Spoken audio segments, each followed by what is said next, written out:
It began with the sound of footsteps, not hurried, not loud, just deliberate. Each step sinking into the silence like a stone into deep water. Mara knew those steps. She had heard them outside her apartment door too many times, always followed by the same cruel pause, as if whoever stood there was deciding whether to enter. Tonight, she knew they would. Her heart pounded against her ribs, but she moved quickly, scooping the baby from the crib. Her hands trembled, but the baby, barely 7 months old, seemed to understand, resting her head quietly against Mara's chest. 2 more steps outside. The lock was old. The chain was thin. She had 1 minute, maybe less. The boy was still asleep on the couch, curled into himself under a blanket too small for his legs. Mara bent, shaking him gently. "Daniel, honey, we have to go," she whispered, her voice breaking on the last word. His eyes fluttered open, confusion clouding them until he saw her face. Then he nodded, wordless, the way children do when they understand fear is real.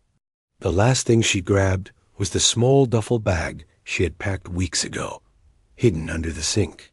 3 shirts for each of them, 1 worn photograph of her mother, the baby's formula, and a folded envelope of cash she'd saved from working night shifts cleaning offices no one ever saw. The footsteps stopped outside the door. She didn't look back. She didn't have to. She knew the man's breathing, knew the smell of his cologne, the one he wore on the nights he wanted to make a point. They slipped out through the fire escape, the metal groaning softly under their weight. Her breath caught at every sound. Down 3 flights, through an alley that reeked of rain and rot, past the dumpsters where stray cats hissed in the dark. She kept moving, the baby warm in her arms, Daniel holding her sleeve with his small, cold fingers. When they reached the street, she didn't run. Running would draw attention, and attention could be dangerous in too many ways. She just walked fast, head down, her mind already working through the plan she had repeated to herself for months. Bus station, ticket, disappear. But plans dissolve quickly when fear catches the scent. At the bus station, the fluorescent lights hummed overhead, casting everything in a sickly yellow glow. A man in a stained jacket sat in the corner, watching her too closely. The woman behind the ticket counter didn't smile, just slid the tickets forward. "Leaves in 20 minutes, she said. Mara nodded, her throat too dry to answer. She kept her children close on the bench, rocking the baby, glancing at the clock every 30 seconds. And then she saw him. Not the man she had fled from, but someone else. Standing by the vending machines, tall, broad-shouldered, with an air about him that didn't belong here. His coat was too heavy for the weather, his posture too still. His eyes swept the room, the way someone scans for exits, threats, or prey. Mara looked away fast. The seconds dragged. When the bus finally arrived, she got up quickly, urging Daniel forward. But just as they were about to board, a hand closed gently, not forcefully, around her arm. She turned, heart in her throat. It was him, the man by the vending machines. "You're being followed," he said, his voice low, steady. Mara froze. "What?" "2 men. Came in 3 minutes after you. Haven't looked at each other once, but they've been watching you since you sat down. One of them stepped outside when the bus pulled up. If you get on, they'll follow." Her pulse roared in her ears. "Who are you?" "Someone who knows how they move," he said. "And someone who knows what they want." She almost pulled away, almost ran for the bus anyway. But there was something in his eyes. Not pity, not curiosity, but recognition.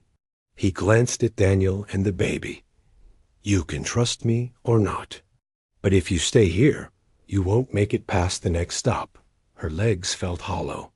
"Why are you helping me?" His jaw tightened. "Because once, someone didn't help me." The bus driver was growing impatient. The men, she could see one of them now, by the edge of the parking lot, or waiting. She nodded, a quick, sharp motion, and followed him out the side door of the station. They moved fast through back streets, his long strides forcing her to half jog, to keep up. He never touched her, never looked back except to check if she was keeping pace. They turned into a narrow lane, and finally he stopped beside an old, dented pickup truck. "Get in," he said, unlocking the passenger door. She hesitated. He sighed, reaching into his coat, and pulled out a worn leather wallet.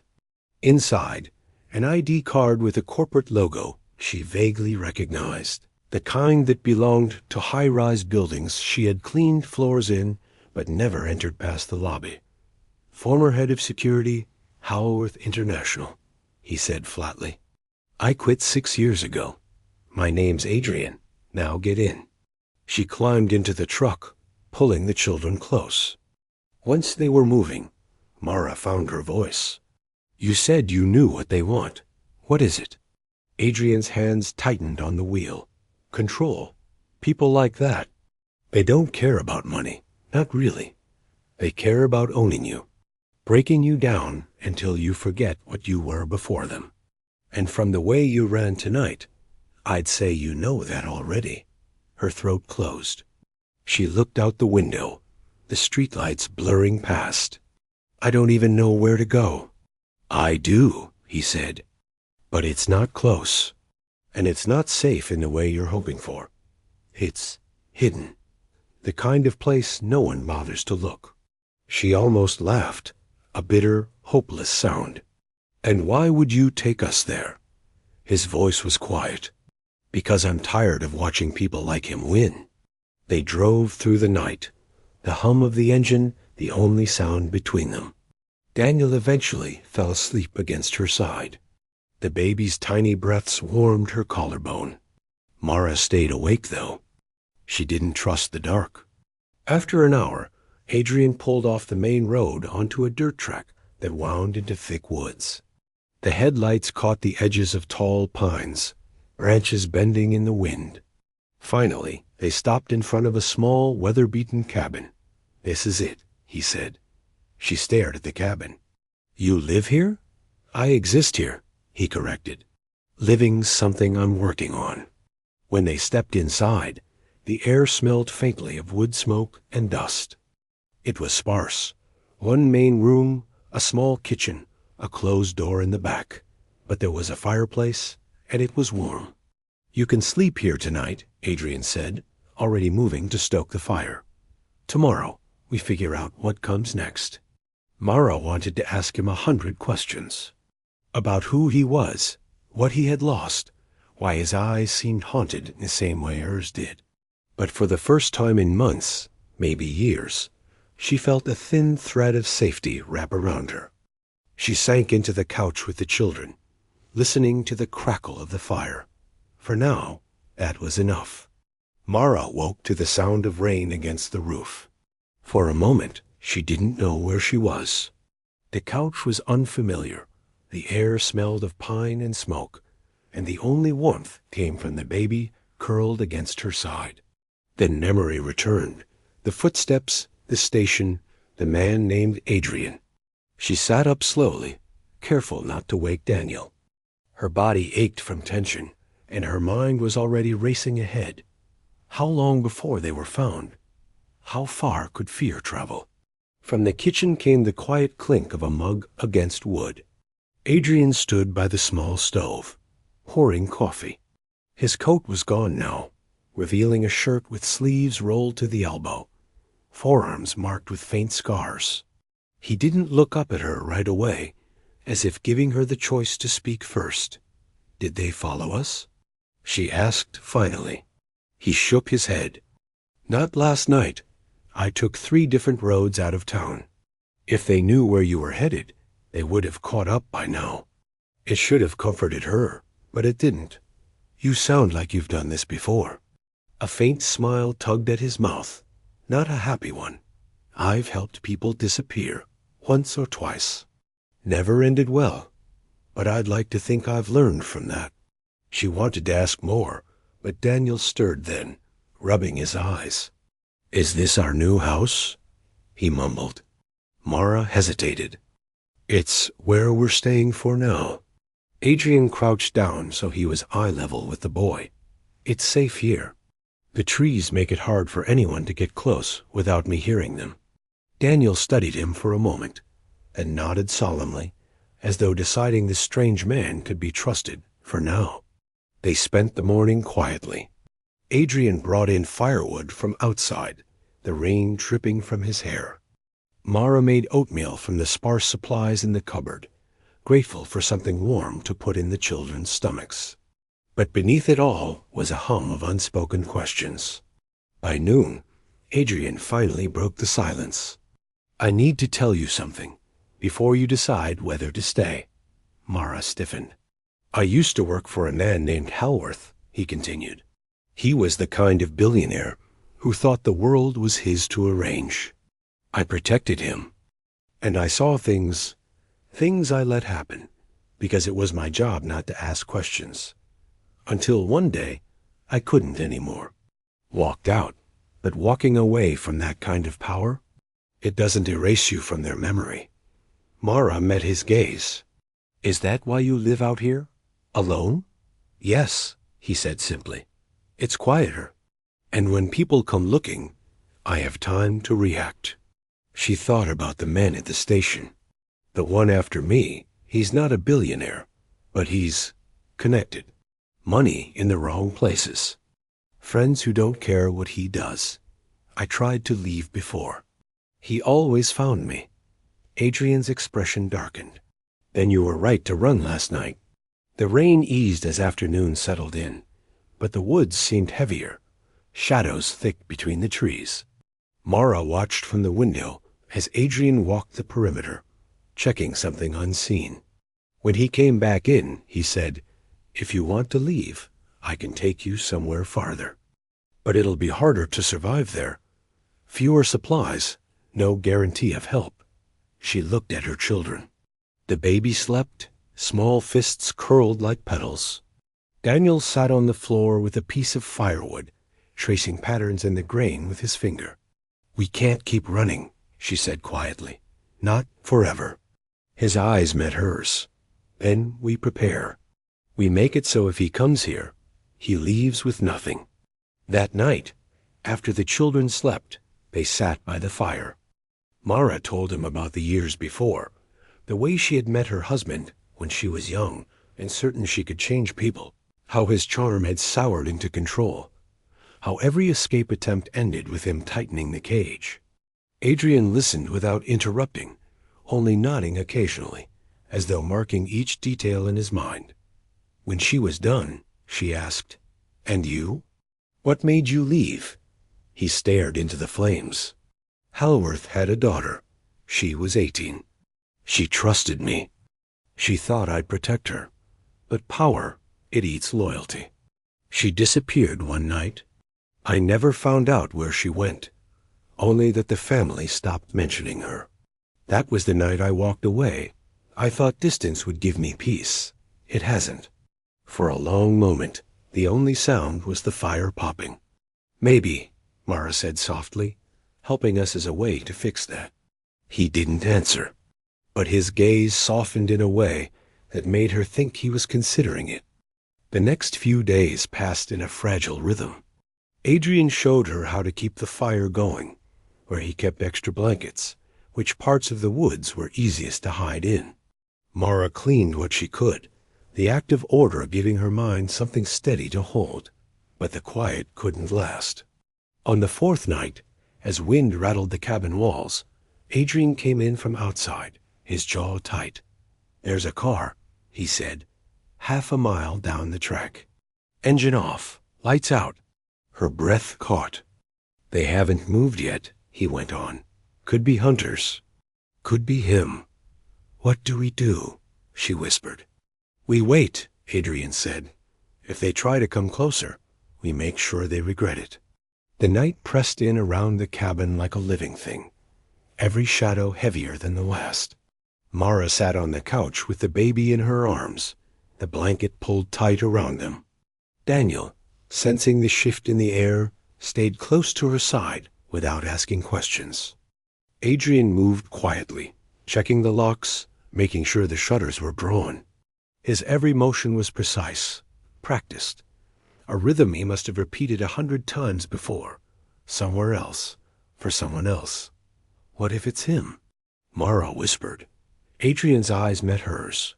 Then we make sure he doesn't take you back.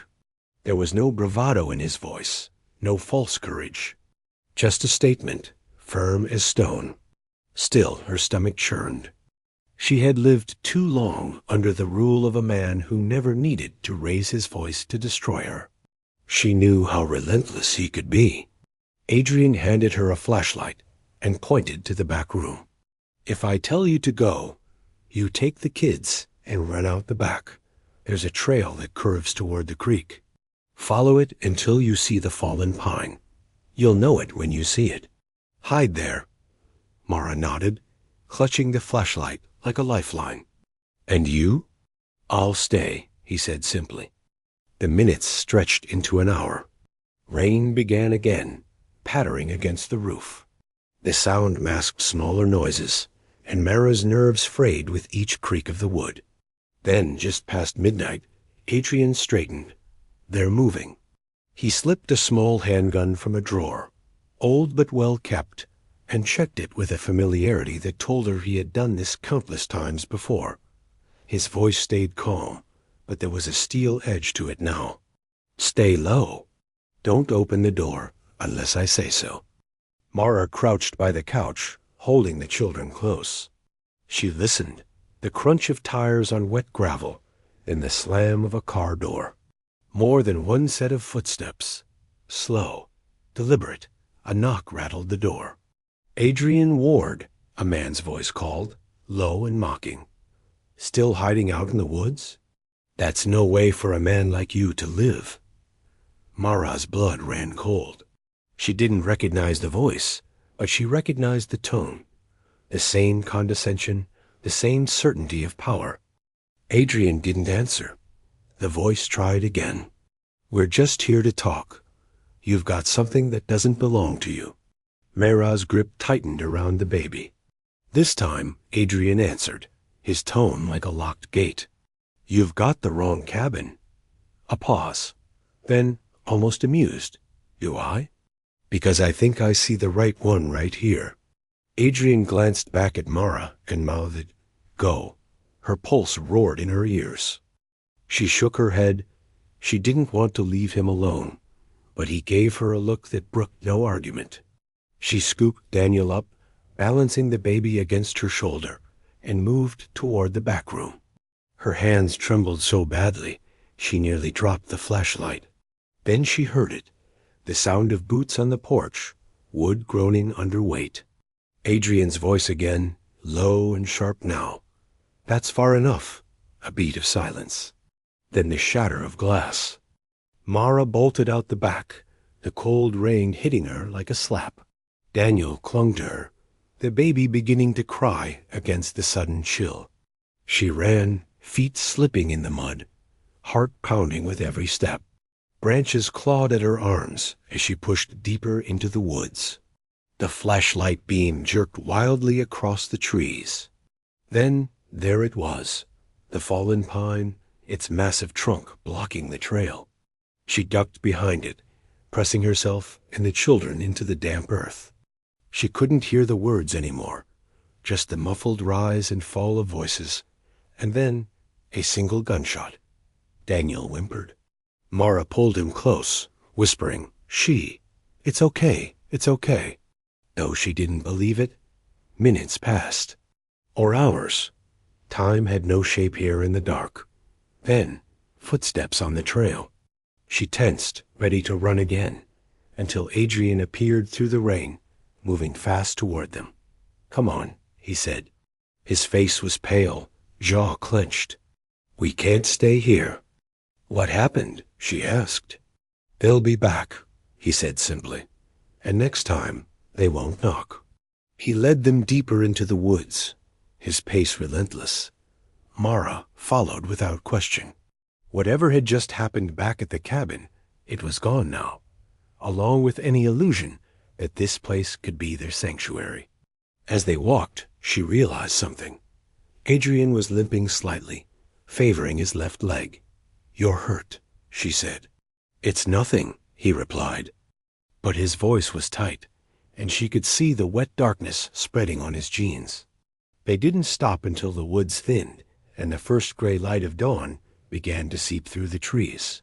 In the distance, Mara could see the outline of a structure, larger than the cabin, with a rusted tin roof and boarded windows. Adrian finally slowed. "We'll rest here, just for a few hours." Inside, the place smelled of dust and rust, but it was dry. Mara settled the children in a corner and turned to him. "Let me see," she said, nodding at his leg. He hesitated, then sat on an overturned crate. When she rolled up his pant leg, she saw a gash along his calf, deep but clean, likely from glass, not a bullet. Still, it bled freely. She found an old rag in her bag and wrapped it tightly around the wound. "This is more than nothing," she said. He gave a faint smile. "You sound like someone who's patched up worse." Her hand stilled. "I have." She didn't elaborate. They sat in silence for a while, the only sound the rain tapering outside. Finally, Adrian spoke. "I wasn't going to tell you this, but the men tonight? They weren't just after you. They know who I am. And they know what I walked away from." Mara met his gaze. "Then we're both targets now." "Yeah," he said, "which means we stop running. And we start planning." By midday, the rain had stopped, leaving the air thick with the scent of wet earth and pine. The silence around the old tin-roofed shelter was heavier now, a kind of held breath. Mara could feel it in her bones, the pause before something changes. Adrian sat across from her, the rag around his leg already darkened with blood, though he didn't complain. He was leaning forward, elbows on his knees, eyes fixed on the floor as if studying invisible maps there. Finally, he looked up. "We can't keep trying to vanish. That works for people who have nothing they care about. But you—" His eyes flicked to Daniel, who was making a small fort out of scraps of cardboard, and to the baby sleeping in a nest of blankets. "You've got more to lose than I do." Mara bristled. "We all have something to lose now." "Exactly," he said. "Which means we need to change the game. Make it costly for them to come after you again." Her stomach tightened. "You mean fight back?" "I mean make it clear you're not worth the effort to take." She almost laughed, not from humor, but disbelief. "You think a man like him will just decide to leave me alone? That's not how they work. They don't stop unless—" She cut herself off. "Unless they're made to." Adrian leaned back, watching her. "You know him better than anyone. You know what keeps him up at night, what makes him sweat. You tell me that, and I can use it." The idea of turning her knowledge into a weapon made her feel both sick and something else. Something sharper. "You said you used to protect billionaires," she said. "You know how people like that operate. He's not one, but he acts like he is. Always making people feel small, always showing them what they can't have." Adrian nodded slowly. "So he needs control. Which means if we take it from him, he'll come harder," she finished.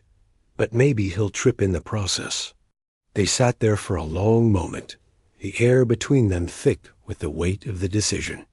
Later, while Adrian rested his leg, Mara stepped outside. The woods spread around her, damp and dark, the ground soft beneath her boots. She thought about the years she had lost, years she'd spent shrinking herself to fit the space her husband allowed.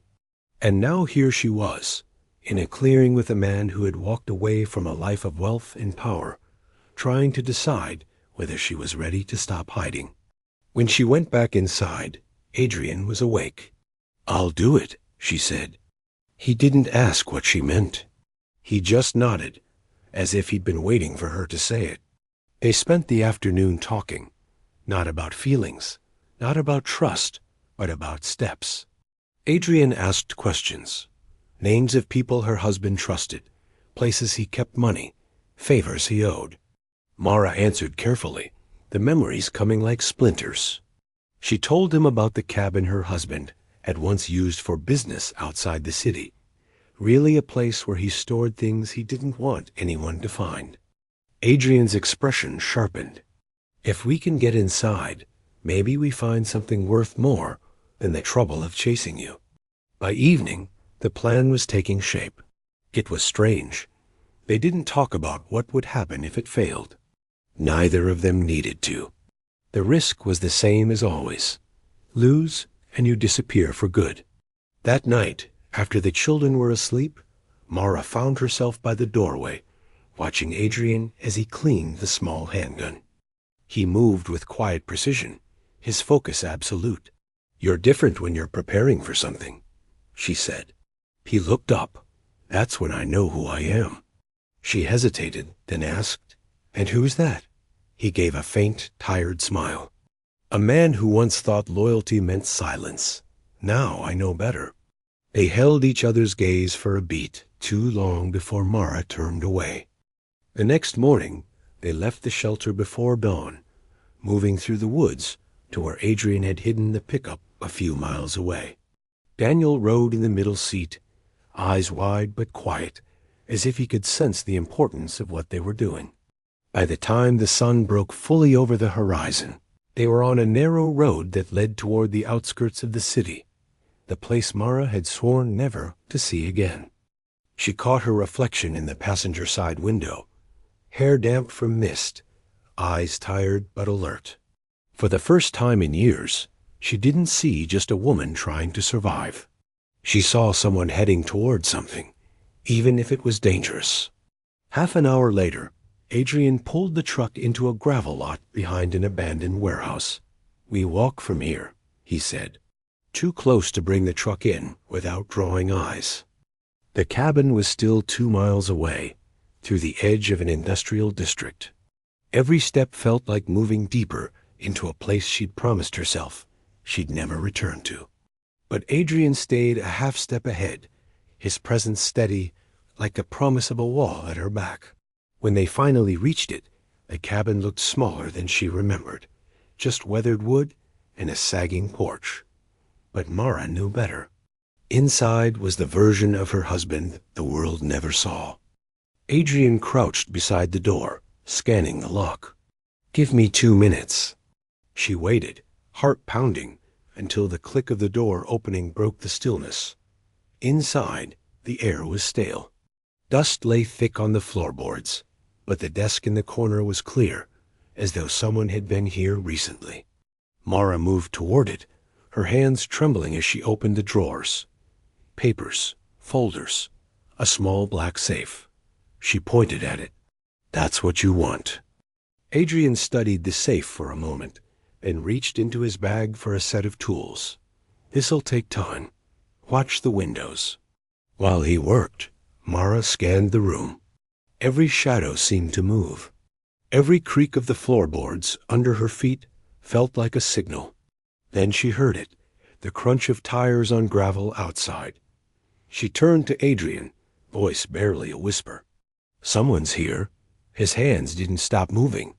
"Then we don't have time to be careful anymore." The sound of the tires stopped just outside. A car door slammed, one, then another. Voices, muffled but close, drifted through the walls. Mara's skin prickled. She knew one of them. She could pick out that voice in a crowded stadium. Adrian's hands moved faster on the safe, the small metal clicks like a clock ticking down. The footsteps reached the porch. Mara's breath came shallow. Daniel and the baby, they were hidden in the truck, far enough away not to be seen. But if this went wrong, if she didn't make it out. The front door handle rattled, locked. A low chuckle came from the other side. "Mara," her husband's voice called, dripping with the same control it always had. "I know you're in there. You think you can hide in my place?" Her heart thundered, but she stood frozen in the center of the room, eyes fixed on the door. Adrian looked up, his expression unreadable. Then, With a sharp twist of his wrist, the safe clicked open. Inside were stacks of cash, a small pistol, and a thick folder. Adrian pulled the folder out and flipped it open. Photographs, documents, receipts. His eyes lit with grim recognition. This is it. Enough to bury him. The front door shuddered under a sudden kick. Adrian stuffed the folder into his bag and slid the pistol across the desk toward Mara. You know how to use it? She stared at it, memories flashing, years of being told she was weak, incapable, too fragile to hold any kind of power. But her fingers curled around the grip anyway. Yes. Another kick. The wood splintered. Adrian moved to the side of the door, body taut, ready. Mara stood a few feet back, the pistol steady in her hands. The door burst inward.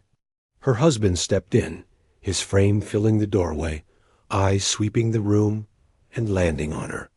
His smile was cold, sharp as broken glass.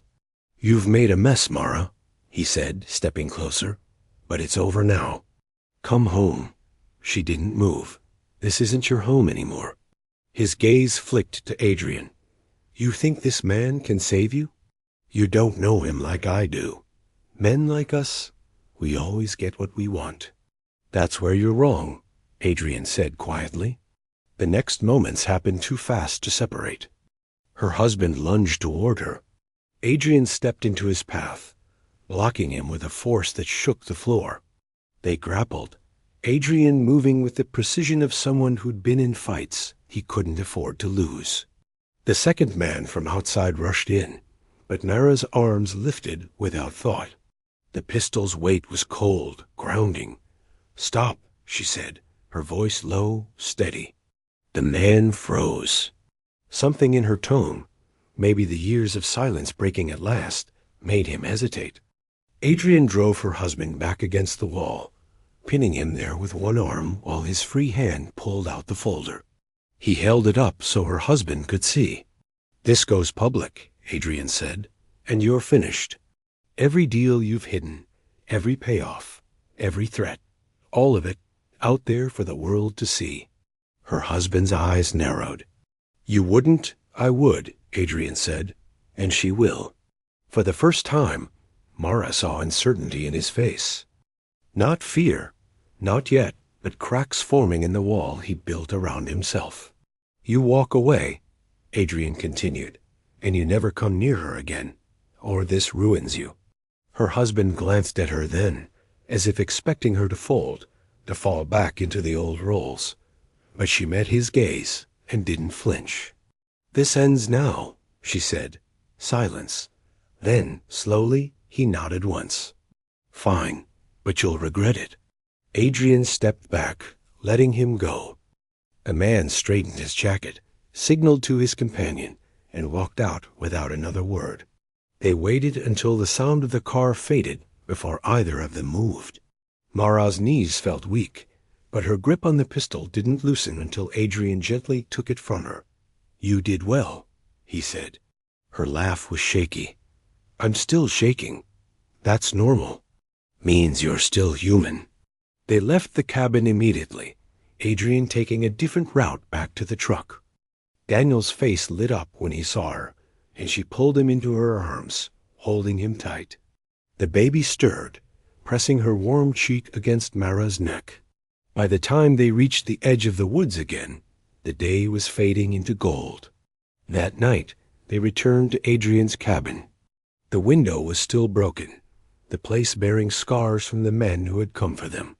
But it was theirs, for now.